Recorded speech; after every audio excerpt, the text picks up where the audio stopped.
The letter arrived on August 1st, 1914, and it sat in a brass tray on the desk of Sir Edward Grey, the British Foreign Secretary, for 3 weeks. 3 weeks that decided the fate of the Middle East for the next century. The Ottoman Grand Vizier Syed Halim Pasha had written it himself. A defensive alliance. The Ottoman Empire would join Britain and France against Germany. In exchange, the Ottomans wanted one thing, a guarantee that their empire would survive the war intact.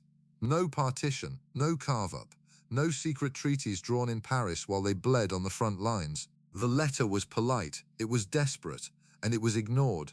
When the reply finally came, it was a single word: no.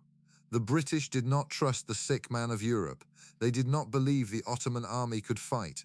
They did not see the value in an alliance with a crumbling, multi-ethnic empire that stretched from the Balkans to the Persian Gulf. So the Ottomans turned to Germany, and the rest is history. But what if that letter had been answered in a week instead of 3? What if Sir Edward Grey had picked up his pen on August 8th instead of August 22nd? What if the Ottoman Empire had joined the Allies? Let me show you what almost happened. The first change comes in the Dardanelles. In our timeline, the Ottomans closed the strait in September 1914, cutting off Russia from its allies. No grain exports, no ammunition shipments, no winter supplies. The Russian army starved, the Russian people starved, and the Russian Revolution was born from that hunger. In this timeline, the strait stays open. British and French supply ships steam through the narrow channel in October 1914, their decks stacked with rifles and shells. The Russian war machine keeps running. The Tsar survives. Lenin never gets his sealed train through Germany because Germany is losing too fast to bother with revolutionary exports. The Gallipoli campaign never happens. 250,000 Allied casualties never happen. Winston Churchill keeps his reputation as a naval strategist instead of being exiled to the trenches. The word Gallipoli never becomes a synonym for disaster in the English language, but the real changes come in the Middle East. In our timeline, the British promised the Arabs independence if they rebelled against the Ottomans. T. Lawrence rode into the desert, bribed tribal leaders, and lit the fuse of the Arab Revolt. The British also promised the Jews a homeland in Palestine. And they promised the French control of Syria and Lebanon. 3 promises, 3 contradictions. The Sykes-Picot line was drawn in 1916, carving up the Ottoman Empire before it had even fallen. In this timeline, there is no Sykes-Picot. The Ottomans are allies. You do not carve up your allies.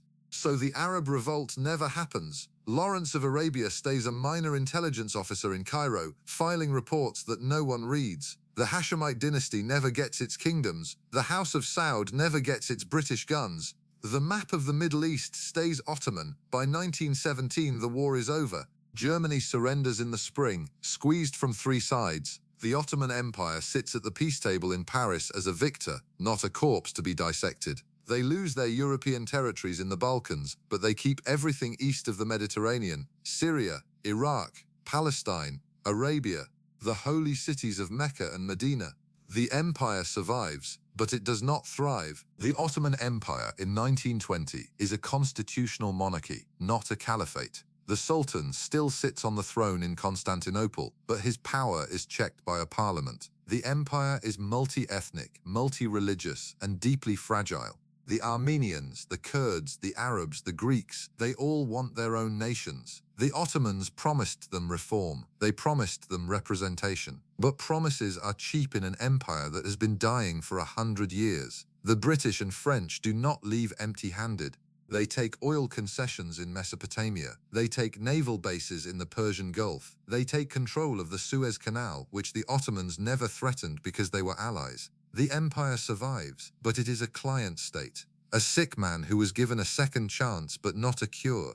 And then the oil is discovered. In our timeline, the oil of the Persian Gulf was discovered by British and American companies in the 1920s and 1930s. It fueled the West for a century. It created Saudi Arabia, Kuwait, the United Arab Emirates. It funded the House of Saud and turned a desert kingdom into a global power. In this timeline, the oil is discovered under Ottoman soil. The wells in Mosul, in Basra, in the Empty Quarter, they all belong to Constantinople. The British take their cut, but the Sultan takes his. The Ottoman Empire becomes a petro-state, and petro-states do not become democracies. The 1930s are quiet. The Great Depression hits the Ottoman Empire hard, but the oil revenue cushions the fall. The empire modernizes slowly, reluctantly. Railroads are built, schools are opened. The Arabic language is taught alongside Turkish. The empire tries to hold itself together with steel and ink, but the cracks are visible. The Kurds want autonomy.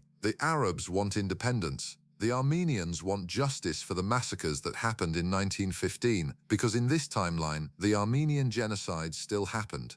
The Ottomans were allies, but they were still Ottomans. The deportations began in April 1915, just as they did in our timeline. The difference is that the Allies did not stop them. They needed the Ottomans in the war, so they looked away. History is not kind. It is only complicated. By 1945, the Ottoman Empire is a different creature. It is a constitutional monarchy with a parliament, a prime minister, and a sultan who is more symbol than ruler. It controls the oil of the Middle East. It controls the holy cities of Islam. It is a regional power, but not a global one. The British and the Americans still dominate the region. The Cold War is fought over Ottoman oil fields, not Saudi ones. And Israel never happens. The Zionist movement was a reaction to the collapse of the Ottoman Empire. Without that collapse, there is no Balfour Declaration, no British mandate in Palestine, no mass Jewish immigration in the 1930s and 1940s. The Jews of Europe flee to America, to Britain, to the Ottoman Empire itself. Some settle in Palestine, but they are a minority. They are Ottoman citizens. They do not declare a state. The Six-Day War never happens. The Yom Kippur War never happens. The Oslo Accords never happen. Gaza is a fishing village. The West Bank is a hill country. Jerusalem is an Ottoman city, shared by Muslims, Christians, and Jews under the same sultan. Is it a utopia? No. The Kurds are still fighting. The Armenians are still mourning. The Arabs are still waiting for the independence they were promised in 1915 and never received. The empire is a cage, but it is a cage with oil, with schools, with railroads. It is a cage that has learned to survive, and survival, in the end, is what the Ottoman Empire always wanted. The sick man of Europe did not die in 1922. He did not die in 1945. He did not die in 2024. He is still there, sitting in Constantinople, watching the world change around him. The maps are different. The wars are different. The borders are different. But the question is the same. How long can an empire hold itself together when everyone inside it wants to leave? If you enjoyed this alternate history, which empire should we save next, the Byzantines or the Mughals? Drop your vote in the comments and don't forget to like and subscribe for more history that never happened.